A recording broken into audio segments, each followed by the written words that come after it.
ഇന്ന് തന്നെ ഡൗൺലോഡ് ചെയ്യൂ. കാണൂ നിങ്ങളുടെ ഫേവറേറ്റ് ഷോസ്.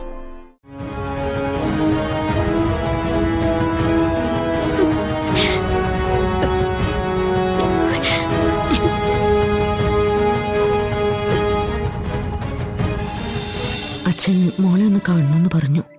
നമുക്ക് അതുവരെ ഒന്ന് പോയാലോ? ഞാൻ ചെല്ലുന്ന അച്ഛൻ ഇഷ്ടാവോ? ഇല്ലെങ്കിൽ പിന്നെ ചെല്ലാൻ ആവശ്യപ്പെടില്ലല്ലോ. പോയി വരൂ കുട്ടി. അച്ഛന് വേണ്ടി ഞങ്ങൾ ഇവിടെ പ്രത്യേകം പ്രാർത്ഥിച്ചോളാം. നന്നായി വരട്ടെ. വാ മോളെ.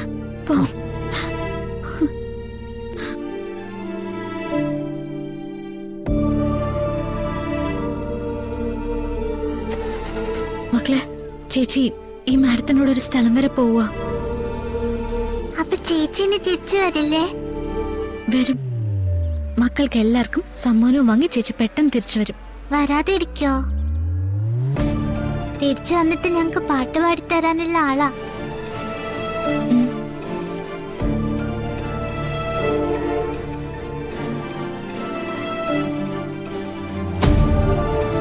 പോയിട്ട് വരാം. പോയിട്ട് വരാം കേട്ടോ.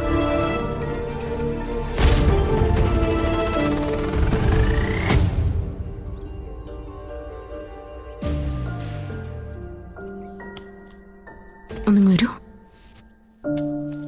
ദാ ഇത് വണ്ടി വെച്ചേക്കാം.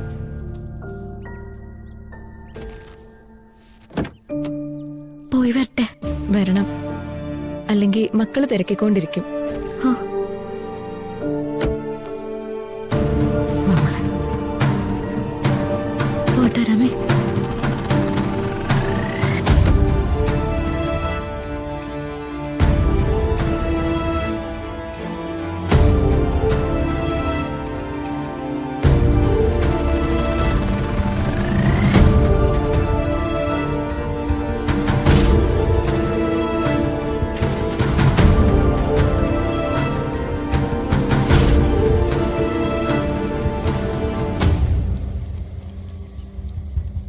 വിഷമിക്കണ്ട, രാധിക ചേച്ചി പോയിട്ട് വരും കേട്ടോ.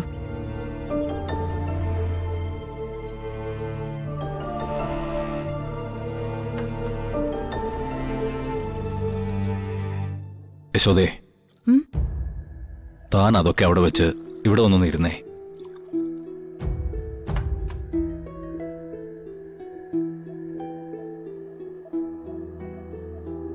എന്താ ദേവേട്ടാ? ഫിദ മാഡവും രാധികയും കുറച്ചു കഴിയുമ്പോൾ എത്തുമല്ലേ? വരും. രാധികയുടെയും വരുണിന്റെയും കാര്യത്തില് ഞാൻ ചെയ്യുന്നത് ശരിയാണ്. പക്ഷേ പ്രിയമോള് അവളെന്നെ വെറുക്കും, അല്ലടോ? പക്ഷേ കുറച്ചുനാള് കഴിയുമ്പോ ദേവേട്ടൻ ചെയ്തതാ ശരിയെന്ന് അവള് മനസ്സിലാക്കിക്കോളും. അതെ, മനസ്സിലാക്കും. പക്ഷേ അതൊക്കെ കഴിയുമ്പോ, അത് കഴിഞ്ഞ് അവൾ ഓടി വരുമ്പോ ഞാനുണ്ടാവണമെന്നില്ലല്ലോ. ദേവേട്ടാ, മനുഷ്യരുടെ കാര്യമല്ലേടോ? എന്താ എപ്പോഴാ സംഭവിക്കാന്ന് ആർക്കറിയാം? മതി. ഇതിനാണോ എന്നോട് അടുത്ത് വന്നിരിക്കാൻ പറഞ്ഞേ? എങ്ങനെയൊക്കെ ചോദിക്കാൻ? താൻ പരിഭവിക്കാതെ. തന്നോട് ചോദിക്കാനുള്ളത് ഞാൻ ഇതുവരെ ചോദിച്ചില്ല. ചോദിക്ക. എപ്പോഴൊക്കെയോ ചോദിക്കണമെന്ന് കരുതിയതാ. ചിലപ്പോഴൊക്കെ ഈ ചോദ്യം നാവിൻ തുമ്പോരെ എത്തിയതുമാണ്. പക്ഷേ എന്താ ദേവേട്ട ഉദ്ദേശിക്കുന്നേ?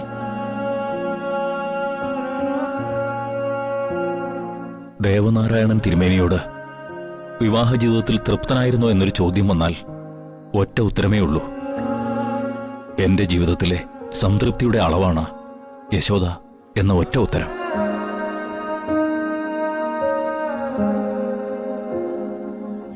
അങ്ങനെ ഒരു ചോദ്യം തന്നോട് ആരെങ്കിലും ചോദിച്ചാലോ? ഓണത്തിനോ വിഷുവിനോ ഇഷ്ടപ്പെട്ട ഒരു വസ്ത്രം, പിന്നെ അന്നം മുട്ടാതെ എങ്ങനെയോ ഇത്രയും നാൾ ഒരു 3 നേരം. അല്ലാതെ ഞാൻ എന്താ തനിക്ക് നേടിത്തന്നിട്ടുള്ളത്? എത്രയോ കാലമായിട്ട് താൻ പറയുന്നു കുറെ മഹാക്ഷേത്രങ്ങളിൽ ദർശനം നടത്തണമെന്ന്. അതുപോലും ഞാൻ സാധിച്ചു തന്നിട്ടില്ല.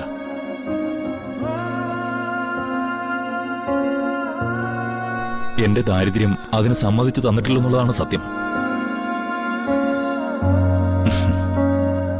പിന്നെങ്ങനെയാ താൻ സംതൃപ്തയാണോ എന്ന് ഞാൻ ചോദിക്കുക, അല്ലേ? എന്നെ ഇങ്ങനെയാണോ ദേവേട്ടൻ മനസ്സിലാക്കിയിരിക്കുന്നത്?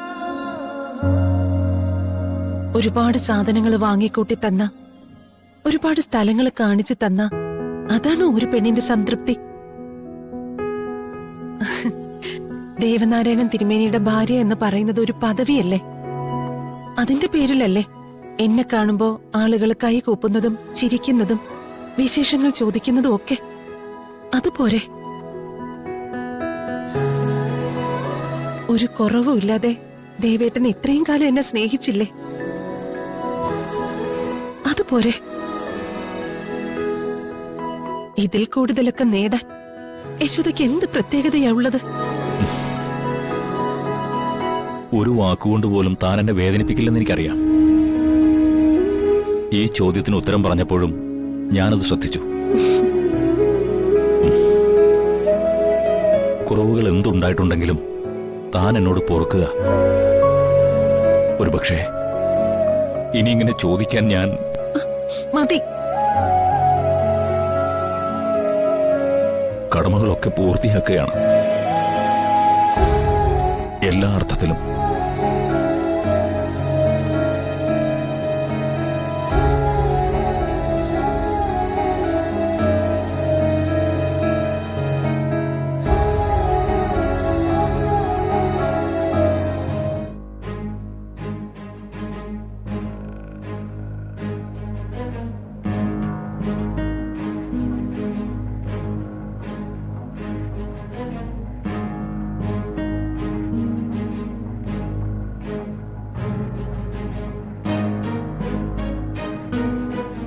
മോൾ അച്ഛനെ ചെന്ന് കാണ്. അച്ഛന്റെ കാര്യത്തിന് വേണ്ടി ഞാൻ ഏർപ്പാടാക്കിയ ഡോക്ടർ വന്നിട്ടുണ്ട്.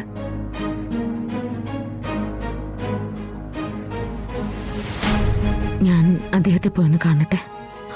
ശരി മാഡം. മോള് ചെല്ല.